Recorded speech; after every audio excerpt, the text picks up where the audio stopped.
En esta presentación damos continuación al estudio semiológico de los síntomas más comunes de aparato digestivo.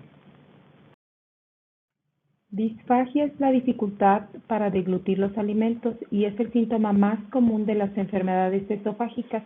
Sin embargo, también hay que pensar que puede ser causada a partir de estructuras cercanas que presentan alteraciones, por ejemplo, una faringitis o alguna otra patología de cuello, y etiológicamente pensar en que pueden involucrar alteraciones neurológicas, como cuando hay disfunción de algún par craneal involucrado en la funcionalidad de esta zona, o bien procesos inflamatorios o reumatológicos, y puede estar acompañado de otros síntomas como odinofagia o faringodinia, obstrucción para el paso de los alimentos, peristalsis anormal, alteración del reflejo de la deglución y de la producción de la saliva, y pues recordar que puede incrementar el riesgo de asfixia, de malnutrición y de deshidratación.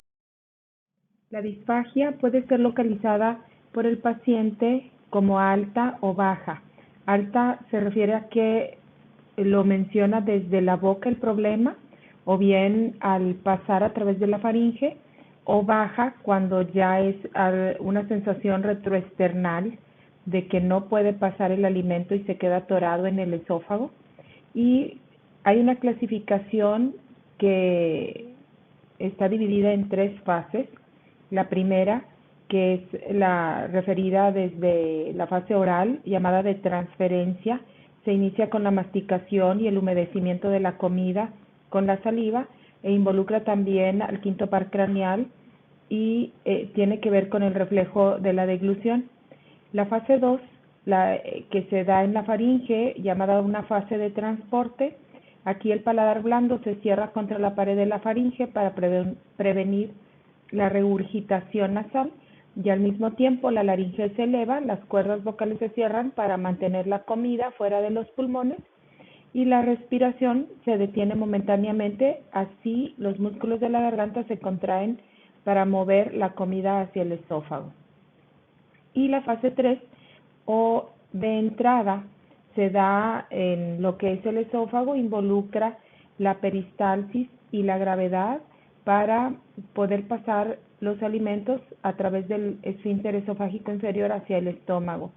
Y pues esto básicamente son los trastornos esofágicos los que están involucrados.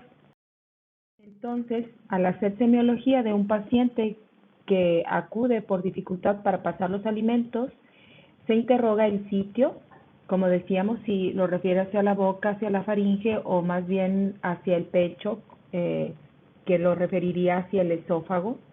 ¿Cómo inició? ¿Cuál fue la fecha en que se empezaron a presentar los síntomas? Si fue algo súbito o insidioso.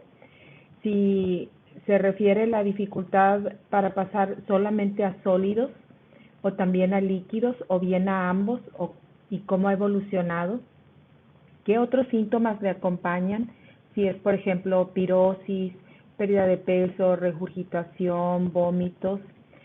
El tiempo en el que ha persistido el problema y cómo ha progresado, si es que ha sido progresivo o si se está presentando de una manera intermitente, definiéndose también si la evolución es aguda o crónica y qué tan severo se ha presentado este problema.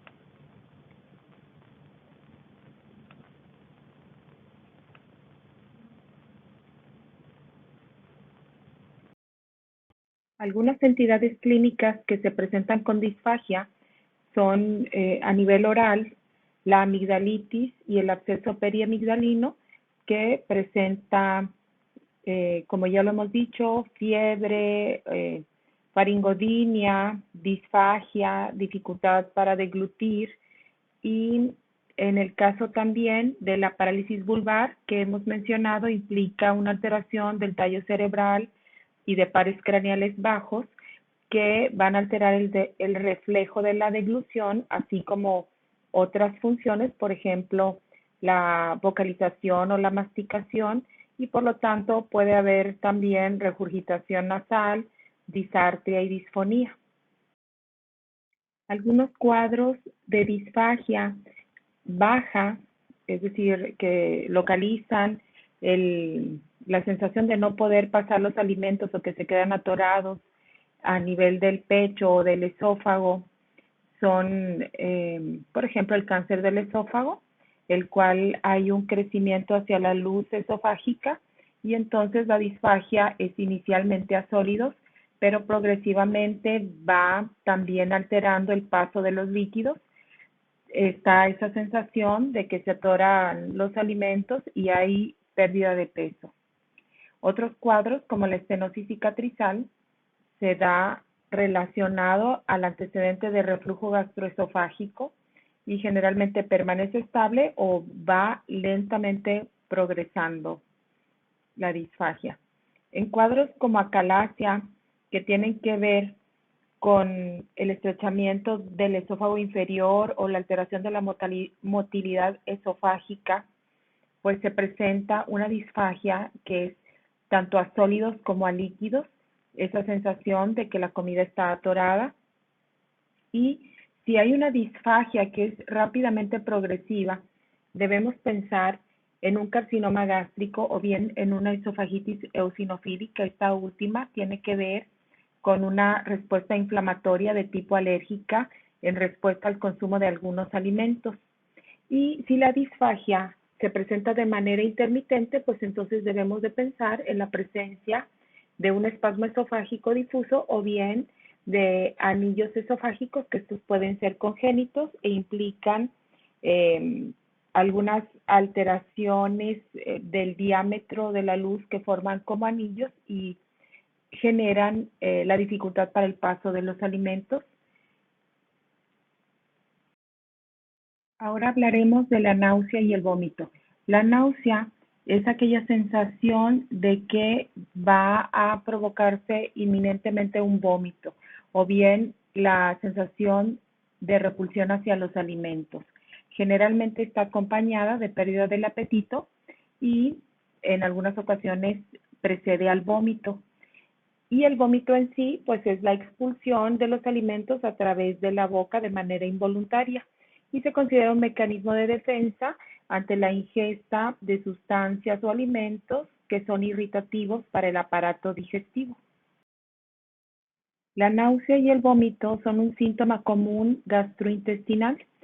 Estos reflejos se pueden encender cuando hay dilatación gástrica porque se ha sobrealimentado o porque el alimento que se consumió es irritativo o de mal sabor, y también por patologías inflamatorias, ya sea de procesos infecciosos o neoplásicos o posterior a cirugías que tienen que ver con el sistema digestivo, pero también cuando se ha recibido radiación o cuando se consumen medicamentos o drogas, se presenta como un efecto colateral. Y también debe recordarse que estos reflejos se van a estimular ante alteraciones metabólicas, endocrinas, cardíacas, laberínticas o neurológicas, así como en situaciones de estrés y de ansiedad. Entonces, al hacer semiología de la náusea y del vómito, debemos investigar cómo se originó esto, en qué fecha, si fue de manera súbita o ha sido algo insidiosa su presentación, cuál es la calidad del vómito, es decir, cómo nos describe el contenido, es decir, si es contenido gástrico o si tiene características biliares por la coloración verdosa o sanguinolenta, que se vea como un rojo vivo, o bien en pozos de café que implica un sangrado lento que está expulsando pequeños coágulos, o si el contenido es fecaloide, cuál es su volumen y con qué frecuencia se está presentando. Debemos de ver a qué se asocia, si está acompañando a un evento de dolor precordial o a un dolor de cabeza, si está acompañado de pérdida del apetito, si hay un cuadro de dolor abdominal o si se asocia a reflujo a vértigo, a pérdida de peso, determinar cómo ha evolucionado en tiempo, si son eventos, cuántos son en un día, cuántos son en una semana, lo que decíamos, el volumen, si hay algo también que hace que se exacerbe o que se presente con mayor frecuencia, o bien hay una manera en que él nota que se alivia, qué tan severo o cómo ha evolucionado este cuadro, y determinar si hay antecedentes de trastornos metabólicos como la diabetes mellitus o el uso de medicamentos, el consumo de alcohol, tabaco, de alimentos irritantes, o se ha tenido una cirugía, eh, cuando, si es una cirugía reciente, por ejemplo. Tenemos como ejemplo algunas entidades clínicas que se asocian con la presentación de la náusea y el vómito, entre ellas el síndrome coronario agudo con elevación del ST, y esta pues es de inicio súbito, característicamente con dolor precordial que se irradia a brazo izquierdo. Hay hipotensión, una sensación inminente de muerte y como una descarga vasovagal acompañante. Hay diaforesis marcada y el reflejo de la náusea y el vómito. Otro cuadro es la bulimia y la anorexia nerviosa, otro más, que estas son más de una evolución prolongada en aquel paciente que tiene una apariencia distorsionada de su imagen corporal y puede tener comilonas, comer de pronto en exceso y luego tener conductas compensatorias como provocarse la náusea y el vómito. Algunos problemas neurológicos también se pueden asociar a la presentación de estos síntomas, como son las hemorragias intracraneales o la presencia de una meningitis. Estas son de inicio súbito y hay náusea y vómito que se asocia a dolor de cabeza, rigidez de nuca, fotofobia y algún otro dato a la exploración de alteración neurológica. Otro cuadro es el vértigo, que también es de inicio muy súbito, en el que el paciente presenta una desorientación en el espacio, como una sensación de que todo está girando alrededor, o bien que él está inestable. Aquí tenemos otras entidades clínicas asociadas a la presentación de náusea y vómito, entre ellas a la litiasis vesicular. La litiasis vesicular bien puede ser asintomática, pero por otro lado puede presentarse como un cuadro agudo de dolor abdominal localizado al cuadrante superior derecho del abdomen, que se irradia escápula y que se reconoce como cólico biliar, el cual se presenta detonado generalmente después de una ingesta de grasa. Otras entidades clínicas que son más de un origen sistémico, entre ellas tenemos a la crisis tiroidea, que es una complicación del hipertiroidismo en donde se liberan exageradamente hormona tiroidea y entonces tenemos un cuadro marcado de agitación psíquica y motora, de temblor, de insomnio, y a la exploración lo podemos ver hiperrefléxico. Otro ejemplo es la crisis addisoniana, en donde el síndrome de Addison también se ve marcado con una incrementada astenia, postración e hipotensión, además de la náusea y el vómito. Y por último, la enfermedad ulceropéptica, eso también gastrointestinal, pues en la que hay una ulceración de la mucosa del estómago que puede sangrar y por lo tanto evidenciarse también a través de la hematemesis o de la melena, y se presenta con dolor abdominal, náusea y vómito. Dispepsia. Este término se refiere a una sensación que también llama el paciente indigestión y que está caracterizado por varios síntomas en conjunto. Por ejemplo, esa sensación de llenura o plenitud después de haber comido, acompañado de náusea, ardor retroesternal, calambres, distensión abdominal, y está asociada a la secreción alterada de ácidos gástricos que lleva a una excesiva acidez del estómago y va a depender de qué ha comido. Si, por ejemplo, es una comida muy condimentada, alta en grasa, en fibra o irritante como el café. Al hacer semiología de la dispepsia, debemos investigar a qué sitio localiza su molestia. Si es, por ejemplo, al abdomen en epigastrio o si se irradia hacia el tórax o si es totalmente difuso hacia el abdomen. Cómo se originó, si de una manera súbita o insidiosa y posterior a los alimentos. ¿Cómo podría describirnos la calidad del malestar, si es que es un dolor, el tipo de dolor? ¿Qué más le ha asociado en su presentación? Náusea, vómito, dolor torácico, melena, hematemesis. ¿Cómo ha cursado en el tiempo? ¿Se presenta después de cada comida, diariamente u ocasionalmente? ¿Ha ido progresando? ¿Es algo que pudiéramos decir agudo o crónico? ¿Hay algo que reconozca que lo detona o exacerba? ¿Y hay alguna sustancia, medicamento o actitud que toma para disminuir o aliviar ese problema? ¿Qué tan severo lo considera? Y pues reconocer qué antecedentes médicos tiene, si es diabético, si tiene una insuficiencia renal, trastornos cardiovasculares o pulmonares, con los cuales hacer algún diagnóstico diferencial hacia los trastornos gastrointestinales.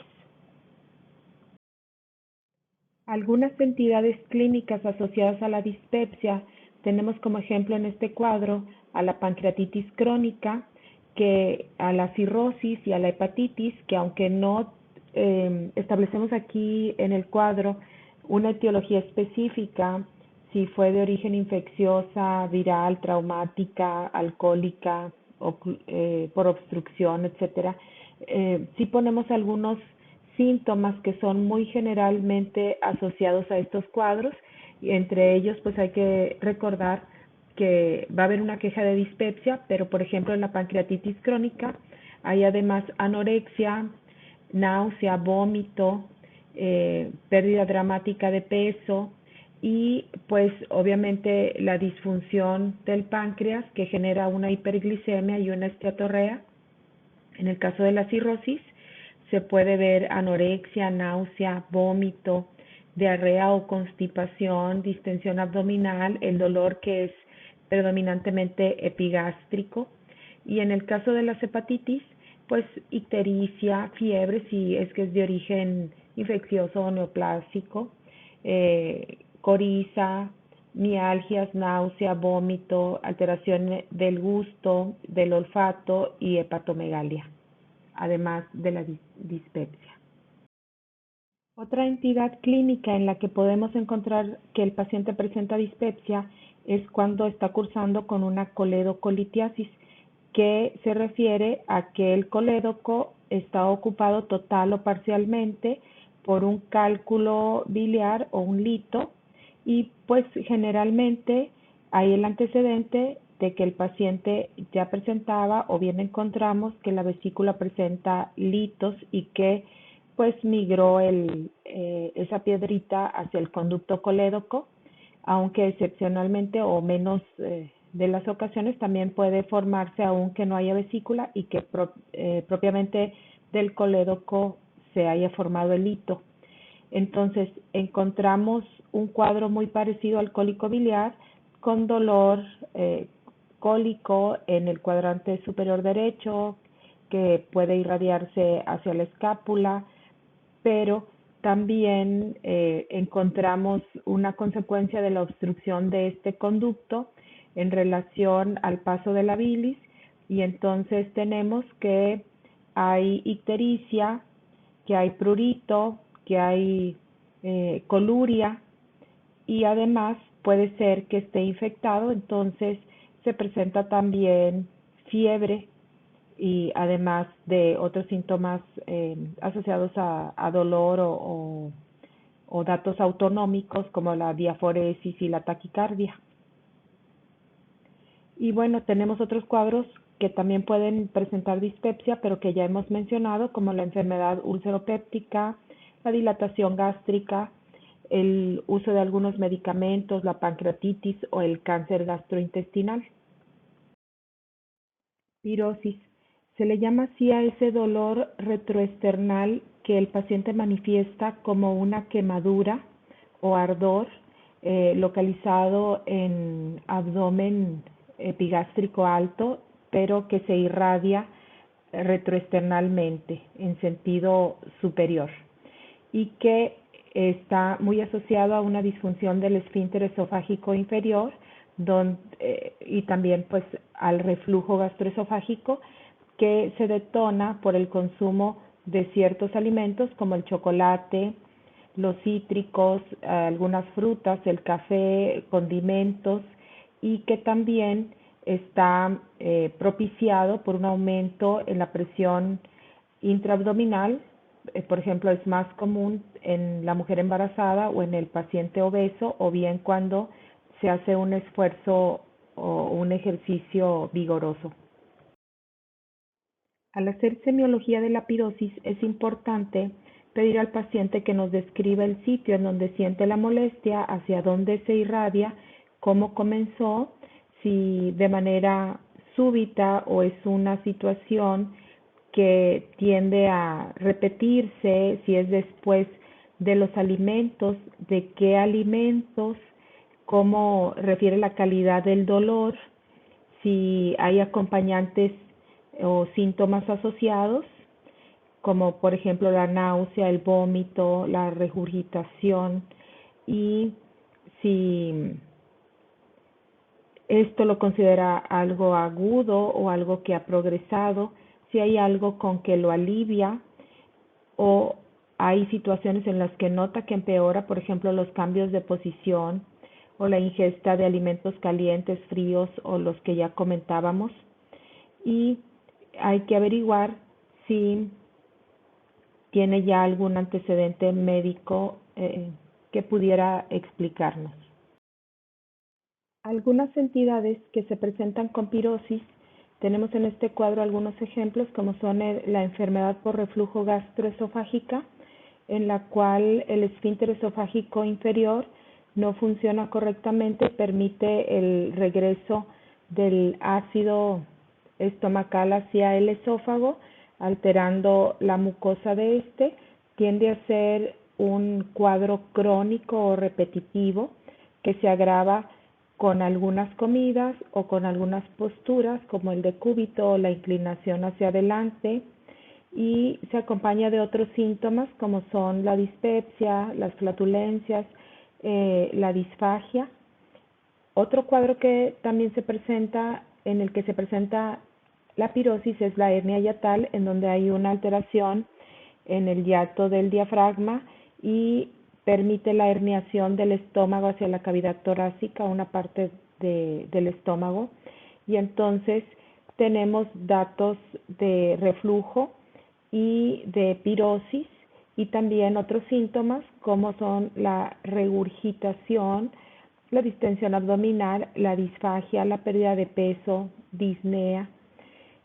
Otro cuadro que tenemos como ejemplo es el cáncer de esófago, que ya hemos mencionado, en el cual principalmente hay disfagia y pérdida de peso.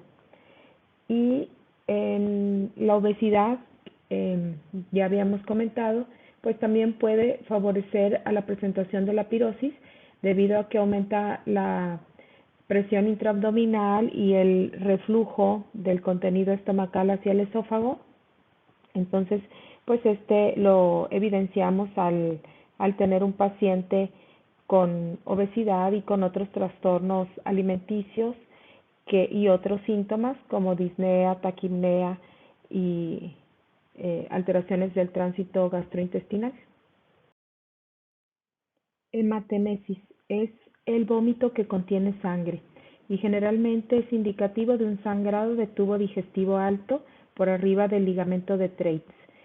Característicamente la sangre es roja, brillante, pero puede haber ocasiones en las que se vea más bien oscura, café o negruzca, a la que llamamos en pozos de café. Se refiere a cuando el café es hervido y colado y quedan restos de café en el fondo de la taza. Otro nombre que le damos a la taza es pocillo o pozo. Y lo que indica es que la sangre ha sido retenida y parcialmente digerida en el estómago. Y bueno, también es importante investigar el contexto de la situación, si a lo mejor hay un antecedente de que tuvo una epistaxis y como la gente comúnmente acostumbra a echar la cabeza hacia atrás, pues lo que sucede es que hay deglución de la sangre hacia la cavidad gástrica y eso irrita la mucosa y genera el reflejo del vómito. O también porque pudiera provenir de una erosión faríngea, que esto pues es importante a tomar en cuenta durante la exploración física. Hay que interrogar cómo inició, si esto ha sido algo súbito o ha sido algo que ya se ha repetido anteriormente, cómo nos describe la calidad de ese vómito, si es un sangrado rojo fresco o si es un sangrado negruzco y en escasa cantidad. ¿Qué otros síntomas ha presentado? Hay anorexia, náusea, tos, mareo, fiebre, dolor abdominal, disfagia, dispepsia, por ejemplo. Y si a lo mejor se han agregado a raíz de la presentación de la hematemesis situaciones como astenia, palidez, palpitaciones, melena. ¿Cómo ha cursado en el tiempo? ¿Ha sido un evento único o ha sido repetitivo?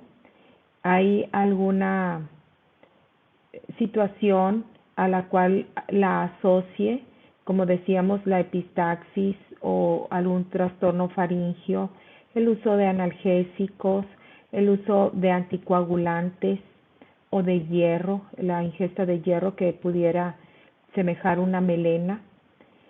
Y los antecedentes médicos, si hay alcoholismo, tabaquismo, antecedente de un trastorno gastrointestinal o de trastornos de la coagulación.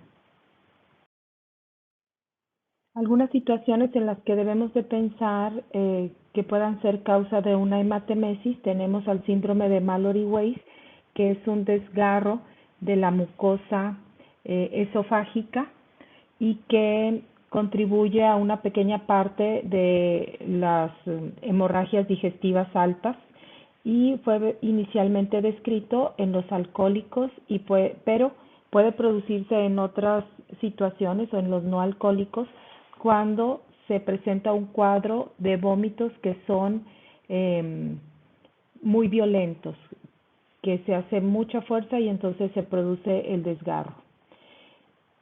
Otra cosa en la que debemos de pensar más bien como un diagnóstico diferencial con respecto a la hematemesis, pues es la hemoptisis, que esta más bien es un sangrado, es una expectoración con sangre que proviene de vías respiratorias.